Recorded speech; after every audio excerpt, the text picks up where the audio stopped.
বরানগরের ইতিহাসে প্রথম মহিলা বিধায়ক হতে চলেছে, ওই জন্য তারা মহিলা বিধায়ককে আক্রমণ করছে, এটা তাদের ট্রেন্ড।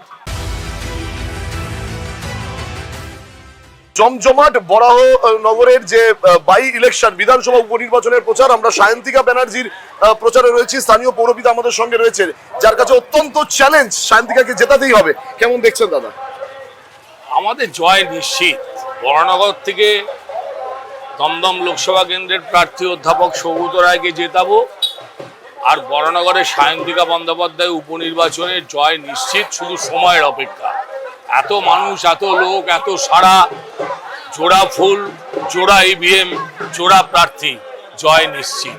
আমি দেখছি বাড়ি বাড়ি যাচ্ছে, একদম মানুষ কখনো রিক্সায় উঠে যাচ্ছে, অ্যাপার্টমেন্টে। বিষয়টা হচ্ছে বাংলার মানুষ একটা বিষয়, বাংলার মানুষ বাঙালিয়ানা চায়। বাংলার মানুষ কিন্তু কখনো ধার করা সংস্কৃতিকে পছন্দ করে না।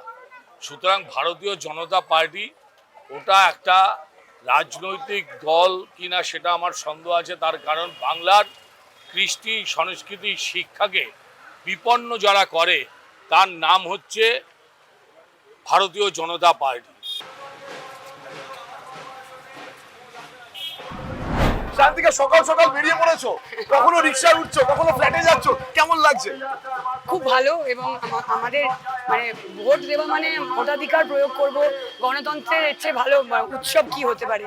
সবাই আনন্দ করে কর্মীরা মিলে বাড়ি বাড়ি যাচ্ছি, আশীর্বাদ নিচ্ছি। কেউ জল খাওয়াচ্ছে, কেউ মিষ্টি খাওয়াচ্ছে, কেউ আশীর্বাদ করছে, রিক্সায় তুলে নিচ্ছে।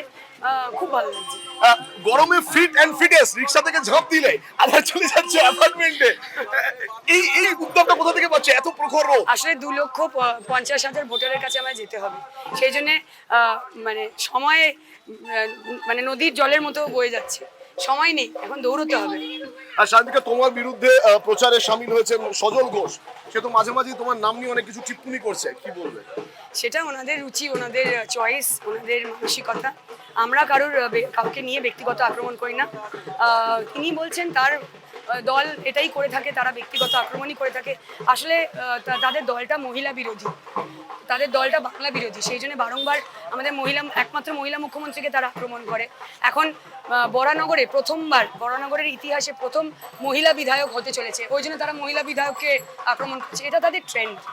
বাঁকুড়ায় একেবারে পড়েছিলে, মানে পরাজয়ের পরও বাঁকুড়ায় তুমি পড়েছিলে, সামান্য ভোটে হার বাঁকুড়ায় পড়েছো, এবং অবশ্যই সেই পুরস্কারও পেয়েছো। এইবারের ইলেকশন কতটা মনে হচ্ছে? না, বাঁকুড়ায় পড়ে থাকার জন্য পুরস্কার এটা নয়, এটা আমি যোগ্য বলে আমাকে দেওয়া হয়েছে, প্রথমত। দ্বিতীয়ত হচ্ছে যে এটা তো দিস ইজ মানে there is no end to learning.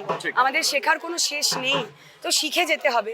এক একটা এক্সপিরিয়েন্স থেকে মানুষের শেখে, কেউ হারে বা জেতেটা ঠিক আছে, কিন্তু প্রত্যেকটা এক্সপিরিয়েন্স থেকে আমরা শিখি, তো শিখছি। It's part of the process, I am enjoying it. শেষ প্রশ্ন, নির্বাচিত হওয়ার পর সংসদে গেলে প্রথম দাবি কি থাকবে? বিধানসভায় গেলে বিধানসভায় প্রথমত তো মমতা বন্দ্যোপাধ্যায় বরানগরে উনি ভরিয়ে দিয়েছেন, সাজিয়ে তুলেছেন উন্নয়ন দিয়ে। এখানে মানুষের স্বতঃস্ফূর্তভাবে তৃণমূল কংগ্রেসের সাথে আছে, মমতা বন্দ্যোপাধ্যায়ের পাশে আছে।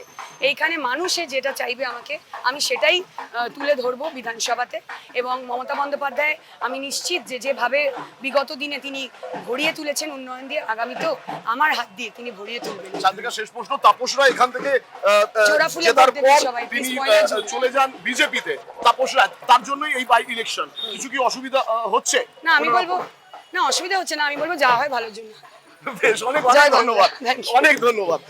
যা হয় ভালোর জন্য হয়, যা হয় ভালোর জন্য হয়, এমনটাই জানিয়ে দিলেন সায়ন্তিকা ব্যানার্জি। বিধানসভা উপনির্বাচন অত্যন্ত হাড্ডাহাড্ডি লড়াই, সেই জায়গায় সায়ন্তিকা কিন্তু একেবারে, কখনো তিনি যাচ্ছেন দোকানে, কখনো কিন্তু তিনি রিক্সায় উঠে যাচ্ছেন, কখনো তিনি অ্যাপার্টমেন্টে যাচ্ছেন। এই প্রচার কিন্তু জমজমাট, এবং তিনি কিন্তু একেবারে নিশ্চিত প্রত্যেকটা ঘরে যেতে হবে। সুতরাং ডোর টু ডোর প্রচারে বেশি জোর দিয়েছেন সায়ন্তিকা ব্যানার্জি, এবং একটাই কথা তিনি বলছেন যে নমস্কার, আমি সায়ন্তিকা, এসে গেছি আপনাদের জন্য। সেই ছবি আপনারা দেখতে পাচ্ছেন এক্সক্লুসিভলি এই মুহূর্তে বাংলার পালস টিভির পর্দায়। ভোট জমজমাট, আমরা এখান থেকে এই বিশেষ প্রতিবেদন আপনাদের জন্য করলাম। 1 জুন রয়েছে বিধানসভা উপনির্বাচন, 14 জুন কি হবে সেদিকে আমাদের সবার নজর থাকে। আপনাদের নজর থাকুন বাংলার পালস টিভির পর্দায়।